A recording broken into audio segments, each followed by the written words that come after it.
Welcome to our deep dive today. We're going to be exploring this very interesting book called Introspection, Three Thoughts. Mm. And it's by Shri Suresh, who is a disciple of the revered Shri Raghavendra Rao Sahib. Okay. And, one of the first things that really stood out to me about this book was this disclaimer right at the very beginning. Mm. It says, cleanse your manas, mind, with practice of sadhana, and then go through literature. Otherwise, reality will be lost upon you. Oh, wow. Like right away, it kind of sets this tone of, okay, we need to approach this with the right mindset. Yeah, it's almost like a prerequisite, Yeah, right? Like you need to kind of prepare yourself before you even start reading. absolutely. Yeah. And it mentions this idea of satana, which for folks who might not be familiar, Right. refers to these spiritual practices, things like meditation, yoga, chanting, all these different practices that help to kind of quiet the mind. Yeah, create that stillness. Yeah, so you can actually be receptive Exactly. Be more receptive to the deeper truths. to what the book is trying to convey. So, okay, so we've cleansed our minds. We're ready to dive in. Let's dive in. What is Sri Suresh's, core argument here? Yeah.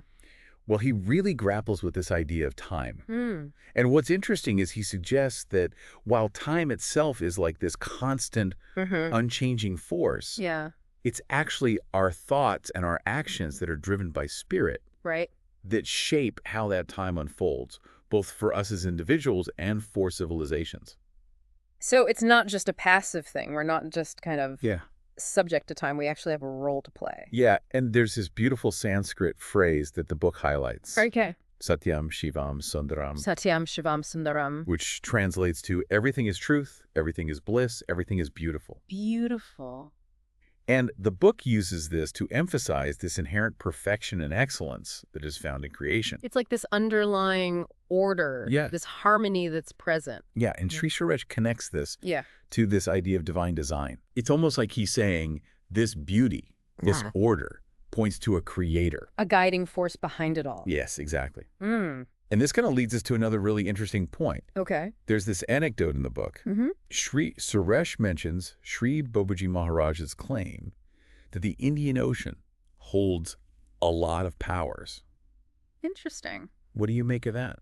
It's like he's hinting at something beyond our everyday perception, like Yeah. this unseen force, Yeah. this potent energy, maybe even spiritual energy that's kind of woven into everything. Yeah, it's really fascinating how he kind of introduces that concept. Mm-hmm. And to kind of illustrate this idea further, Okay. he delves into the lives of these historical figures. Right. He talks about Lord Rama, Lord Krishna, Buddha, and Jesus. Okay, so a pretty diverse range Yeah. of figures. And it's like what's interesting is he highlights that all of these figures, Yeah. they existed within the same constraints of time. Right, they're all bound by time, just like everyone else. So it's like everybody else. Yeah. But they accomplished these extraordinary things. Yeah, they left these lasting impacts Yeah. that we still feel today. And he's suggesting that they were able to do this because they were able to harness this power of spirit Mhm. to overcome limitations, To transcend the limitations of their time. to shape the course of events. Exactly. And this power, he's not saying it's exclusive to these figures,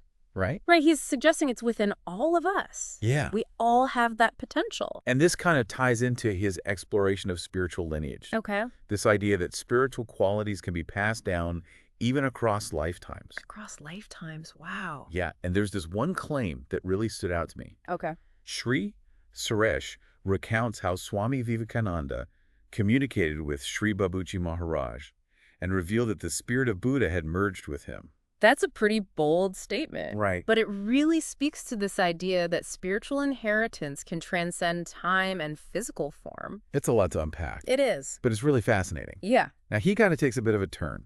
Okay. He draws this really compelling comparison between the destructive power of ancient wars. Particularly, he talks about the Mahabharata War. Right.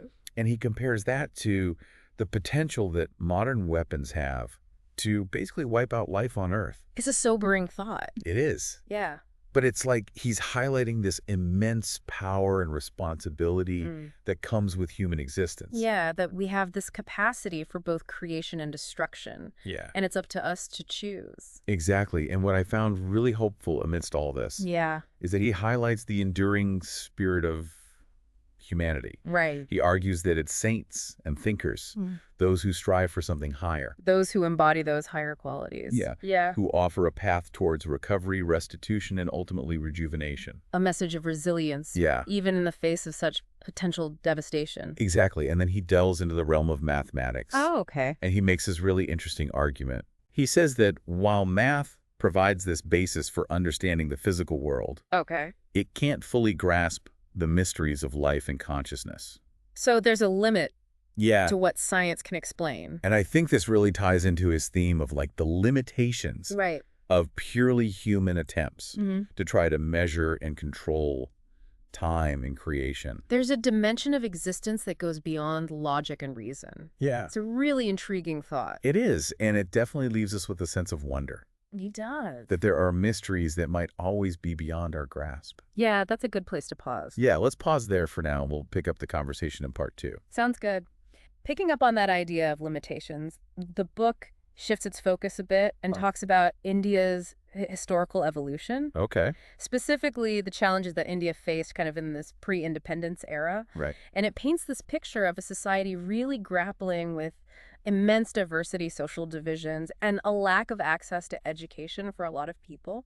It's so different from the India we see today. Right? It's a stark contrast. And Shri Suresh presents Shri Babuji Maharaj as this pivotal figure in India's spiritual resurgence. Almost like a case study Yeah. of how individual effort can really spark change even amidst those challenges. And it kind of circles back to that point he made earlier, right? Yeah. About the destructive capacity of humanity. Right, that comparison between the ancient wars and the potential for annihilation with modern weapons. It's like this reminder that despite all of our advancements, Yeah. we're still grappling with the same potential for destruction. The same destructive impulses haven't gone away. Exactly. Yeah. But what I found really interesting Yeah. is how he connects this to the resilience of the human spirit, Mm-hmm. like even in the face of potential devastation. Yeah, unimaginable devastation. He believes that humanity has this capacity to recover, Yeah. rebuild. And ultimately rejuvenate. And this brings us back to that whole concept of lineage that we touched on earlier. Right, both spiritual and familial. Yeah, and that really fascinating anecdote about Swami Vivekananda communicating with Shri Babuji Maharaj. And revealing that the spirit of Buddha had merged with him. Yeah, like, It's a bold statement, it is. but it aligns with his exploration of spiritual inheritance. It's Yeah. like certain qualities, wisdom, compassion, even spiritual energy can transcend time and physical form and be passed down through generations. So we're not just these isolated individuals. No. We're part of this larger chain. Yeah, like links in a chain. Shaped by those who came before us. Exactly. And he uses this metaphor of a seed. Oh, I like that. Yeah, both literally and figuratively. Okay. Illustrate this point. So. Well, a seed holds this potential for life, right? Mhm. It's like a blueprint for future growth. Okay. And similarly, he's saying each individual carries this seed of their past, their lineage, and their future potential. It makes you think about what seeds we carry within us It really does. and how those seeds influence the paths we take. Absolutely. And then he delves into the complexities of human identity itself, Okay. exploring the interplay between physicality, mentality, psychiatry, and spirituality. It's a lot. It is. But what I found really powerful was his emphasis on the importance of every layer of our being. Okay. Like he argues that true well-being requires attention to all aspects. Not just the physical, Not just the physical or the material. but the mental and the spiritual as well. Exactly. Yeah, it's a holistic view It is. of human nature, Yeah. recognizing that interconnectedness of mind, body, and spirit. And that idea of interconnectedness, it extends beyond just the individual. Right. Right. He talks about the interconnectedness of all living things. Yes. This delicate balance of nature. And he really urges us to see ourselves not as these isolated beings, but as part of this larger web of life, this vast interconnected ecosystem. We're all connected. And he links this Yeah. to the choices that we make. Okay. He suggests that our actions have ripple effects that extend far beyond ourselves. It's a powerful reminder of our responsibility Yeah. to live in a way that honors that interconnectedness. To consider the impact that our choices have Yeah. on the world around us. Absolutely. And then he delves into this really central theme that runs through the entire book, Which is the power of thought. Oh, interesting. Yeah. Okay, tell me more. He's arguing that our thoughts are not just these fleeting mental events, but they're potent forces that actually shape our reality. So we're not just passive recipients of experience. Yeah. We're actually active participants in creating our own reality. Exactly. That's empowering. It is. Yeah. And it's a call to become more aware of our thought patterns. Oh, okay. The stories we tell ourselves, the beliefs that we hold. Because those things ultimately shape our experience. Yeah. Okay. And then he goes on to explore this really fascinating relationship between science and spirituality. Oh, that's always a tricky one. It is. But it's so important. And what I found really refreshing was that he acknowledges the value of both. Okay. He doesn't see them as mutually exclusive, but rather as these complementary ways of understanding the world. I like that. He talks about the precision and logic of mathematics. Right. And how it provides this framework for understanding the physical world. It's a powerful tool. It is. Yeah. But at the same time, Yeah. he acknowledges that science has its limits. There are dimensions of existence, consciousness, the spiritual realm, the very nature of life. The big question. The big questions Yeah. that transcend our current scientific understanding. So he's drawing this line Yeah. between the measurable and the immeasurable. Exactly. The knowable and the unknowable. A reminder that there are some mysteries we might never fully grasp. A call for humility. Yeah. An invitation to embrace the unknown. And to be open to alternative ways of knowing. Exactly. And I think that's a great place to transition. Yeah. Because there's still so much more to explore in Introspection 3. Thoughts? Let's dive into the rest in part 3. Okay, so we're back, and we've been talking about these really big ideas. The power of thought, the resilience of the human spirit, this interconnectedness of everything. Yeah, it's a lot to take in. It is. But it's so fascinating. And now the book kind of takes this really interesting turn as it delves into the concept of time. Oh, wow. And I don't just mean time like, minutes, hours, days. Right. But time as it relates to, like, the fabric of existence. That's interesting. Yeah. So how does he approach this concept of time? Well, he uses this framework that blends ancient Indian philosophy with these modern scientific perspectives. Okay, so he's bridging the gap. Yeah. Between these different ways of understanding. He even talks about time capsules, for example. Time capsules, what does he say about those? Well, he uses them as a way to illustrate how even our perception of time is shaped by human thought and action. Okay, I'm listening. Like, think about it. Time capsule is this deliberate attempt to preserve something from the past. Right. It's like a snapshot. Yeah. Yeah. Of a particular moment. But it's the human choice, the intention behind creating that time capsule that gives it meaning. So it's not just the object itself. Yeah.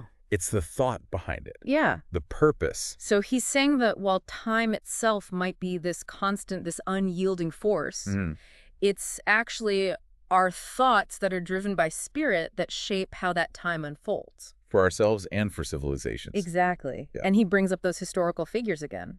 The ones who accomplished those extraordinary things? Yeah, the ones who lived within the same constraints of time as everyone else, but achieved these incredible feats. What does he say about them this time?